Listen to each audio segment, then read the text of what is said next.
This man saying, we can't tackle Brody Retallick now. Hello and welcome to the post-match reaction to the the Chiefs versus the Highlanders.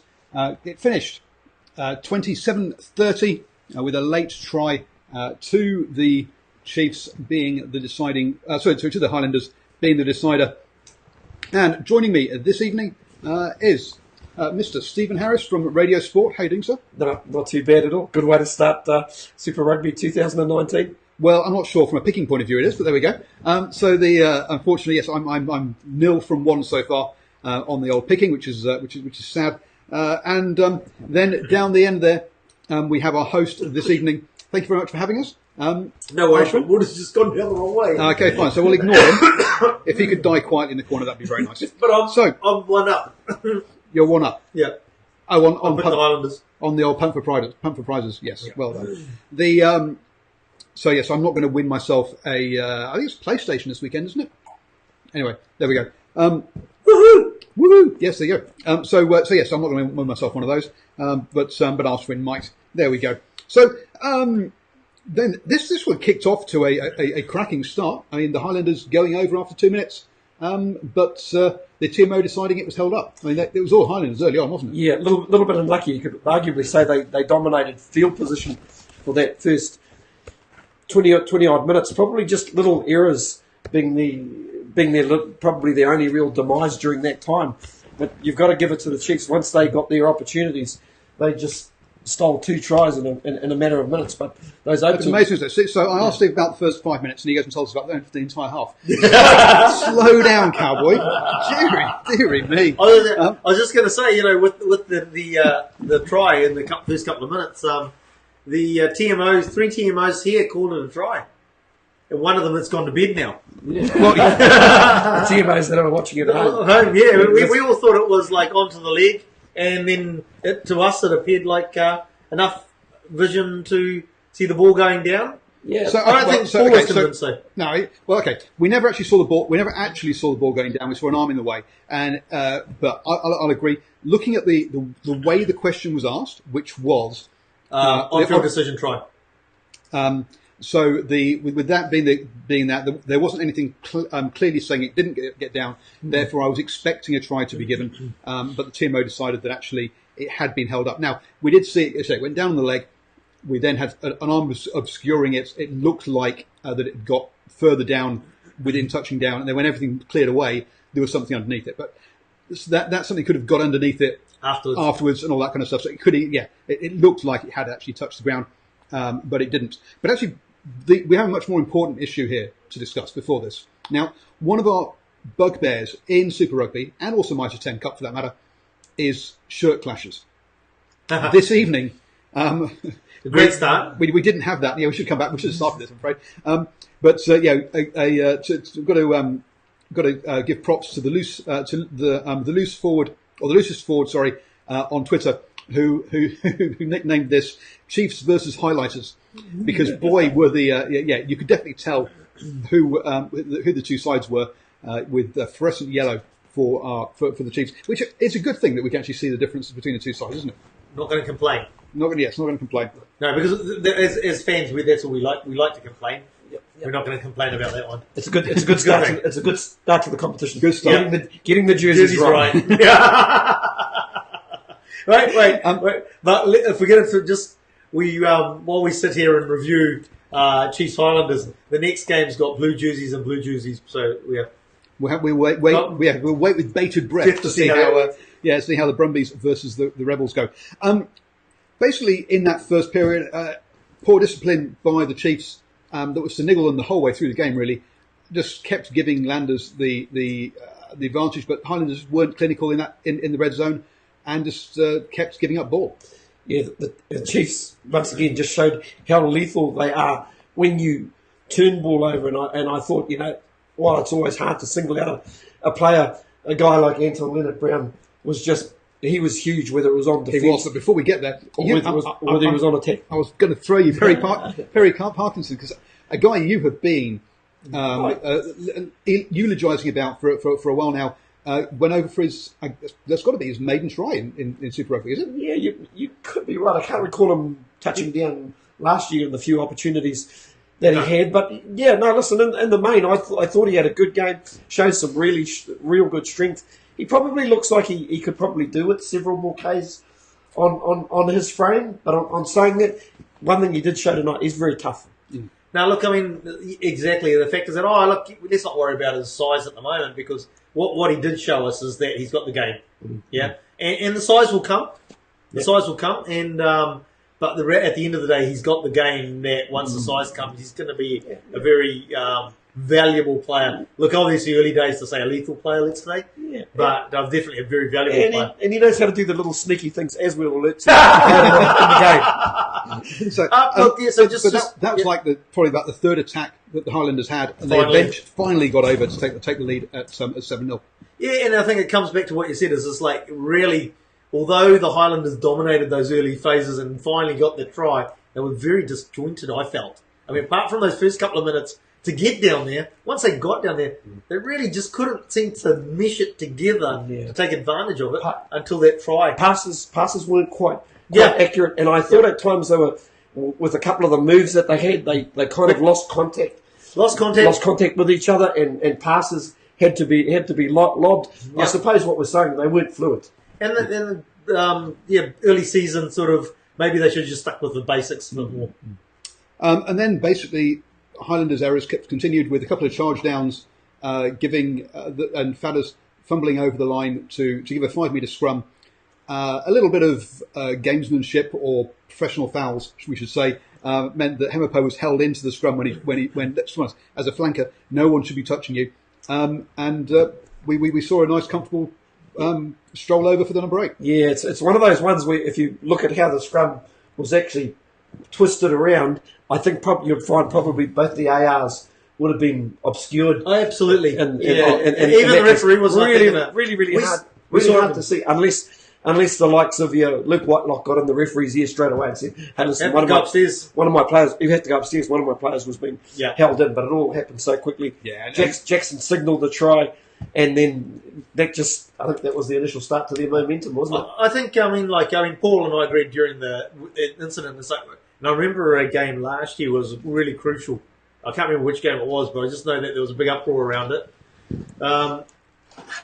And the fact was that, those sort of things really sort of, it's just holding in. But as I think is absolutely right in the fact that the way that the scrum screwed, the referee on the far side of the field is not going to pick that up. Yeah. The referee on the near side, because the scrum screwed, is going to be obscured from seeing it. Referee's on the other side of the scrum where the ball's been put in. He's not going to see it, so try time. Yeah. Oh, listen, and in most cases, I know even as viewers on tonight's game, we were actually calling penalties probably before the official was calling penalties. So in the main, there might have been a couple of little. There might have been a couple of. But that's because we know the laws better. Absolutely. Okay. Anybody who goes at the ref, head down your local club and have a go. Right? The ref makes less mistakes than the players did, especially tonight, because the players made a lot of mistakes. So that's my say on the refs. So we had that one. We then had Anson Leonard-Brown back to some of the best rugby we've seen him play tonight. Beat 5 players, offload to set up the second try for the Chiefs. But actually, probably before I get onto that, Brad Webber kicking. Bit of a surprise for all of us, wasn't it? Yeah, very, very much so. Especially when you consider you had Sean Stevenson, who obviously takes long kicks for North Harbour. I can remember him having a pot from different. So it's a real surprise. But it was Stevenson. Sorry to take it, but Stevenson, that was not this year's might have 10, but last year's might have 10 for the kick on full time to keep Waikato in the second division. Could have been as well. From near on halfway. Absolutely great. Yeah, great memory. I suppose they're down on the injury list at the minute, and you've got to do with whatever you've got. What you got? Yeah. And ironically, even though it didn't go over, I actually thought it was Brad Webber's best kick of the night. Well, let's hit the upright. Let's face it, they're missing Damien McKenzie, they're missing Jack Debrasini, they're missing Marty McKenzie. So there's 3 guys. And also they've obviously lost Falcon for the week. Yeah. top of the season. Well, he won't be kicking anything anytime soon. No. No. Well, which league is it? The left leg or right? What's the kick? One of them. Yeah, one of them. So Alex asks us in the live chat normally. The answer to that is no. Ledger is normally a centre. Has played centre for the Blues last season. Was playing centre for the Counties all of Mitre 10 last year. And initially we thought that he looked out of place defensively for the Chiefs. But he rectified that as the game went on. Well, so to just sort of like, I suppose we did hear the word that we got out of camp was that Ledger was going to be taking the kicks, so we were surprised when we didn't see him taking kicks. But definitely in terms of what Paul's just alluded to, when we first started playing the game, he just looked like, oh, geez, what's he doing there at number 10? But definitely as the game went on, he really cemented position within the game. I think he just started looking more and more comfortable. And he has got a very good left foot as well, which, good skill set. I suppose we'll come to that in that other try, isn't it? But it's the fact that he actually used both feet in that movement. Yeah. So, we are going to come on to that one, but but next I was going to say something that so basically no, as far as even at under 20s, Ledger was playing in the centres, not at that first 5'8". I can't remember which one it was, whether it was Ty Falcon or Fletcher Smith that was playing at number 10 for. You told me that, didn't you? Like the other night there, who was playing at 10 for the under 20s. One of those two. Anyway, so as far as we're aware, that Heath Ledger has, or not Heath Ledger. When he wasn't playing the joke, he's playing first 5 for the Chiefs. Yeah. So, as far as we're aware, Ledger has not played first 5 at anything above provincial under 20s. That's if he even played it then. So yeah. And after all that, basically, he really did have a great game, considering all that. We're not saying he's the best with first 5 to replace usurp Owen Farrell, but he definitely had a very good game. Oh, he went in with a lot of question marks before this game, and I thought he came out of it okay. So there was and I'm trying to which one it was now. But yeah, so he at least one of the tries, and actually it was in the second half. But yes, he showed he could kick off both feet. And he ran the game well and also defended well after some early hiccups. Oh, so great game. Great bit of skill. Listen, if that was Bowden Barrett just done that, the commentators they would have been waxing lyrical. That was a pinpoint kick, and both times. Yeah, and some great lead up work leading up to that fantastic try. Yep. So we back the truck up a bit, back to Antonio Brown. So we'll back up to Antonio Brown. I'm playing fantastically. We then it wasn't until the 32nd minute that the Highlanders gave up their first penalty, which I thought showed some fantastic discipline by the Highlanders. It was 5 penalties to the Chiefs, 1 to the Highlanders by that stage, and normally a side who keeps themselves that low on the penalty count will come out on top, which is what we saw eventually at the end. But it was a 3-point game. We've already talked about Webber missing the opening conversion. He then misses a penalty as well, which was caught. Actually, Stevenson then missed a penalty, which was caught, and the mark was called because it didn't even make it over the goal line. And that's the first time I've ever seen a mark being called from a penalty. Now, Arsenal reckons he can remember one back from 1965, but or you reckon you've seen one before though? Oh no, I've seen it happen. Absolutely. Okay. Yeah, I think it's the chance you take when you are looking at goal kickers who are not renowned. Well, the thing is that you can actually take a mark in the in-goal area. And you sure? I'm pretty sure. Okay. All you anybody that wants to have a go, that's fine. Roast me on Twitter. That's fine. Referees out there, Ryan, if you're watching, I know you're a referee. You can tell us the answer to that one. But there were lots of errors in that first half hour, especially. This looked like a first game of the season, very much so. Well, it's interesting because it's like I made that comment, right? It's just like I felt in the last couple of 2-3 years, Super Rugby has started and it's been mint rugby to start off with, and this is sort of taking it back old school when the first couple of rounds are sort of like really dicey, disjointed. But this was a bit of a roller coaster ride, I felt. Yeah. It went through patches where it was like great handling, good momentum, good continuity, and then there was just absolute periods of rubbish. Yeah, I think when you look at preseason games, their dress rehearsals to these games, so there's no real pressure on if mistakes are made, and I think the players go out really relaxed. But just watching this game tonight, you can just see that there's a lot on it. The home team wants to start well. The visitors, via the TAB, probably were the favourites to win this game. So just maybe trying a little bit too hard at times. Yeah. I think maybe there's also an element here. We've also seen one of the things we'll touch on later is the strength of the benches. But some of the benches have been stronger than the starting 15s by the looks of things. None of the All Blacks have had any pre-season games. So not only have we got All Blacks with no game time, we've got players starting who would not normally start because there's All Blacks on benches or All Blacks not even in squads.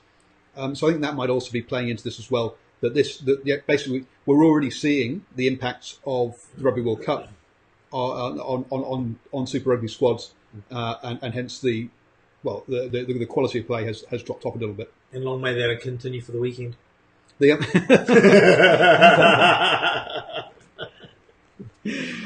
then the Chiefs then managed to extend their lead better again.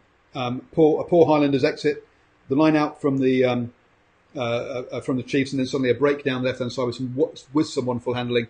And again, this is where we're again waxing lyrical about Anton Leonard-Brown. Yep. Releasing players. So he's basically he steps like about 2 or 3 players, basically throws them off balance to be able to make forward momentum, and does the sort of flick out the side of the hand, not out the back of the hand because it was actually out the side sort of thing, and off to the winger. Yeah, Satura, who picked up his second try. Bailey Sullivan. Was this the try we're talking about? Or have I taken it back too far? I think you've taken back too far. Oh, sorry, my bad. That's okay. But either way, that meant it was a 19-7 lead, half time on the way, and with a 12-point lead heading towards half time, you're thinking this is looking all good for the Chiefs, but their discipline lets them down again, allowing the Highlanders to nick back 3 on the half, which drew it back to just a 9-point game, which was and these are the kind of points that proved crucial by the end of the game. We had 100% kicking from the Highlanders, whereas we didn't from the Chiefs, and that's at the end of the day is going to be the difference. Straight away, the second half again they knocked over another 3. Chiefs' lack of composure and discipline was showing here. And whilst Anton Leonard-Brown ruled the roost in the first half, you've got to say hat tip to the Highlanders coaches, because they definitely changed things up to keep him under wraps in the second half, didn't they? Well, sort of to roll it back in terms of the fact that we talked about it obviously during the game. In fact, that last year Anton Leonard-Brown very quiet, questionable whether he deserved his All Black jersey at time. And in that first half, we saw why he was an All Black, or got to that level. His feet, his passing, his hands, fantastic. And as you say, obviously there's been word said in the shed under the grandstand at half time about how they're going to shut that down. That's their risk that the Highlanders have, as Anton Leonard-Brown was basically cutting them up a bit. Did they shut him down in the second half? Yeah. So the words from the coaches obviously did the trick. They did, and when we're looking at this Chiefs back line, it's a very inexperienced back line. The only 2 players who've got any Super Rugby experience really are Anton Leonard-Brown and also Sean Stevenson at fullback. Sean Stevenson, I think, probably tried to overplay today in that a little bit, trying to take some of the weight off the rest of those. And again, I think that's a problem in Sean Stevenson's game. We know what a fantastic player he is. He just overplays his hands at times, or he's thinking too far ahead at times and doesn't execute what's in front of him. Yeah, and he makes those simple mistakes or takes the wrong option. Absolutely, don't get me wrong. He's a fantastic player. He starts to just take a breath, effectively, do his yoga breathing and calm down, and I think we'll see a different Sean Stevenson and no mistakes. And Paul mentioned the inexperience of the Chiefs, but I'll tell you what, I've got to give a little tick in the box for guys like Timur. His first game at super level, Nano Saturo. We've heard a lot about this kid out of St. Kentigern College and how good he was going to be. Was being chased by the Warriors, chased by everybody. Chased by everybody. Tonight, you just saw a bite-sized sample of his skill. And one thing the Chiefs have got going for them, they have got some really young guys, but man, they've all got good footwork. Yep. absolutely. And he started getting a bit of experience back with Damien McKenzie to help sort of steady the ship. And you can see those guys actually sort of blossoming in terms of, with right players giving them the ball at the right times and that sort of thing. Mm-hmm. And as we said in that first half, in particularly, and for periods of second, they actually outplayed a much more experienced Highlanders backline. So, but yeah, you could see that's as you say. But that's why Anton Brown was the key guy there, because he was the experience. He was the guy pulling the strings. We then had that moment of Heath all season. Unfortunately, sorry folks. Auburn Ledgers. Wonderful play. Chip over off the right foot that gets collected by Anton Brown. The ball comes out to the right. He gets the ball back. They notice that basically Fadders has been out of position because of some interesting defensive structures, because he was defending at 10. So clearly they didn't trust Duani off the line out at 10, and he didn't have a chance to get back out on that wing. Crossfield kick from Auburn Ledger straight to the player, and a nice touchdown in the corner. 24-13, 11-point lead, and it's all looking nice and comfortable again. Well, in terms of that, we touched on it early on with Auburn Ledger's kicking and how he grew into the game. But that first kick that he does, chip over the top off his right foot, which is he's a left footer. Yep. So his first kick, pinpoint off the right foot. Second kick off his natural left foot, pinpoint again. Yeah, and we were starting to also see the odd missed opportunities as well. Chiefs had a really great attacking scrum, 10, 15 metres out to the probably to the left, to the right of the post, or the left of the post. They had the back line in motion, and Brad Weber knocks the ball over. Sneaky little hand gets through, and but the Highlanders, they dodge a bullet, and they're still alive. Yeah, and they're lucky to, as I say, with that try. And with those moments, this sort of thing, the Chiefs are just building, getting stronger. The Highlanders are nowhere. They keep making mistakes, And then we have two basically key injuries here. Brad Weber goes off with the HIA after that incident where the ball gets knocked out of his hands, and then also they lose Retallick as well in that kind of same period of play. And you've lost two of the key leaders of what we've said is an experienced Chiefs side. And you're frowning at me there. No, not at all. Just thinking. And that was a kind of a big moment there for the Chiefs, losing that leadership at 9 and also in that pack as well. The reason I was frowning is I was just thinking, it was Steve basically alluded to during the game in terms of the fact that, Brody Retallick went off the field, and that seemed to be the end of the game for the Chiefs. Their forward pack really didn't work after that. Right? It's obviously going to be a bit of a double whammy for the Chiefs tonight. Obviously being run down in the last couple of minutes, but also I don't know how bad these injuries are. Well, obviously, he got interviewed after the game. He looked okay. Yeah, he looked okay, but you kind of do worry. Yeah. Soon after that, we had a pick and go that Frizzell then collected. And put down.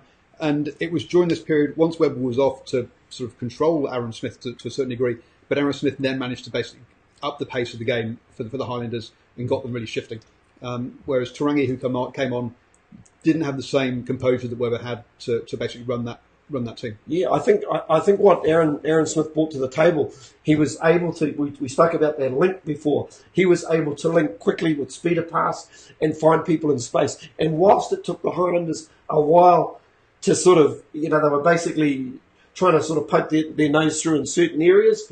Once it did come together and they actually got their momentum and started getting behind the Chiefs really quickly, then things started to happen. Because up until then, the rest of that's a talented Highlanders backline. When you go through it, Rob Thompson, he's been talked about as being an All Black. All Black, last year, a year ago. Even Fadders at times, and even Ben. That was you made the comment earlier in the piece, man. This is a real unlike Ben Smith performance, but all of a sudden they sort of find their mojo and boom.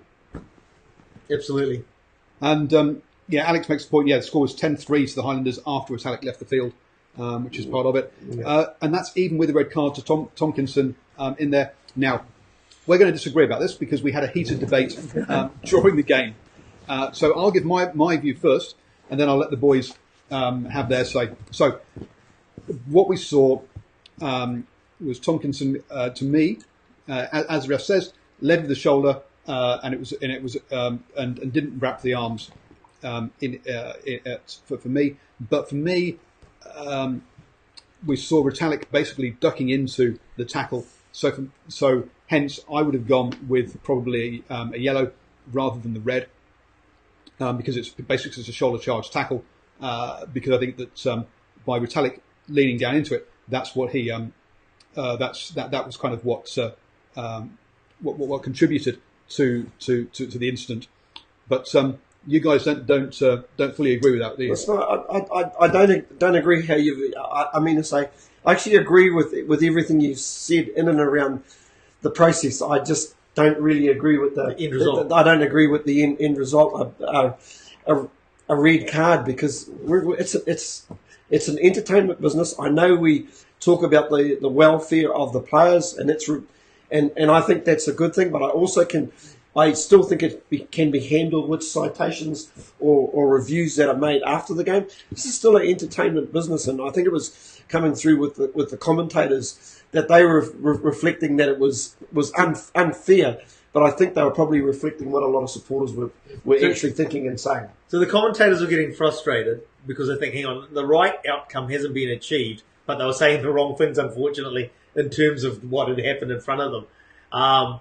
In saying that, there's a simple, I feel, there's a simple solution to this. It's been talked about for many years, more than 2-3 years now. Is the fact is that in a red card situation, the player gets sent off. It's a 10-minute period where you play a man down, so it's like a yellow card, and then you replace the player. The player that's sent off is going to go in front of a judiciary and can get further punishment if required. We're not. I'm not going to go down. We're not going to go down that rabbit hole, because my response to that would basically be you're then allowing people to punch people, and so we're not going down that hole. So I think there is a place and a need for a red card and sending people off. But Archie, you thought that he had made some sort of attempt to wrap. I thought his arm's in front of the shoulder, and he's actually bringing the arm into contact before the shoulder does actually make contact. I don't disagree at that point. Steve doesn't like the way the red cards work, but I think much apart from that, I was going to touch on one thing. I do agree. If somebody just throws a punch, listen. At the end of the day, it's a pretty low rent play, and you deserve a red card, and you've probably cost your team. You're going to go for an escape. Anybody who puts in, as far as I'm concerned, unprovoked. But you get situations like we have tonight with just maybe getting the contact area wrong, or even in situations where two guys go in the air, contestable. You're just thinking to yourself, you don't deliberately go up in the air or to jump in front of somebody, and sometimes it's unfortunate in the way that they come down. I just think there's got to be a little bit of common sense play out here. That's all I'm saying. I mean, if we've got a player who's deliberately going out to maim somebody, as far as I'm concerned, he can go for a heck of escape for a very, very long time. And I'll tell you what, that'll be enough. These guys have got to get paid. They've got to put some food on the table. I say we're not going to. That's our three views. Paul, I got to say that I still love you. Still love you like a brother. How'd you get out of my house? Alex makes the point the referee missed it, and it was big screen that basically brought it back. Yes, director's cut. The big and that's another topic for another day. Is to how the big screen and replays impact play. Directors. But you know what? I can guarantee you, a lot of the talk is not going to be so much about the game. Where it probably should be about a really gutsy performance from the Highlanders, and both teams had their moment. But I bet you there'll be a lot of discussion in and around the red card. Well, the interesting thing is, let's move on from the machinations of red cards and how they should play out. But the reality is that after the red card, Highlanders got better. Yep, they played much better after the red card than they had before the red card. And this is one of the things you find from is it does sometimes galvanise teams, and everybody realises everyone realises the slacks pick up. And they all step up and they all pick it up, and that's what happened. Well, look at the All Blacks 2017 against the Lions. They were probably only a couple of missed penalties away from actually winning that test against the Lions. And it does. The Holo getting clocked. It does. It does. Yeah, we have. If you're watching, we haven't moved on. We've not moved on. They haven't moved on from the 1901. This is 1905. It was 1905. Sorry. And he got pulled back after scoring the goal. Try. Anyway, talking about this game, not only did we lose those two players to injury, but we also lost Sean Stevenson to injury as well, which brought on the man, the legend, the myth, the whatever. The myth, the legend, whatever. Stephen Donald, the cult hero that he is. So he came on and took the kicks. And to be fair, they needed a kicker like him. Whatever you think about Donald at all, a kicker like him, they missed a penalty and 2 conversions. They left 7 points out on the field, and they lost by 3. They needed a proper kicker out there in that. And I know injury forced their hand, but yeah. I'll put my cards on the table. I'm not a fan. Beaver. Of Beaver. I know he's got a great cult following out there. I hope I'm going to have to drive through the Waikato region when I come down in a few weeks' time, Paul. So all Rolls Royces going through the Waikato. But with Coke in the boot. Yeah, I suppose with all the injuries they've had, they probably saw an opportunity to bring somebody back in that's experience, and he had some nice touches, but there's still the odd. The missed touch from the penalty. That was quite crucial, actually. And that was pretty crucial because he definitely made some problem. Had some issues kicking from hand, which he shouldn't have done. I was surprised because Heath Ledger had been kicking well from hand, so why he didn't take it? Auburn Ledger even. I'm not even going to notice saying that I'm going to get it wrong in future. Auburn Ledger, had been kicking well, so why he didn't take it, I've got no idea. I was surprised that Donald took it, but they needed a place kicker of Donald's kicking. The discipline again let the Chiefs down, allowing it to come back to 27-23, and then once you're 11 minutes in, it's a one score game. You're always going to be nervous and in trouble, and the Highlanders got down to the try line, and Mr. Aaron Smith managed to sneak over. But as you say, it was kind of as Archie pointed out at the time, it wasn't a dummy and go. It was a I can't pass it out there because everyone's already run up on me. I've got no other option but to go. And he got away with it. It was almost like, since the red card, it was like somebody had put a switch on, because all of a sudden everything started happening at pace. They were getting in behind the Chiefs, and they were giving the outside backs quick ball. And you're giving people like Ben Smith the opportunity and momentum.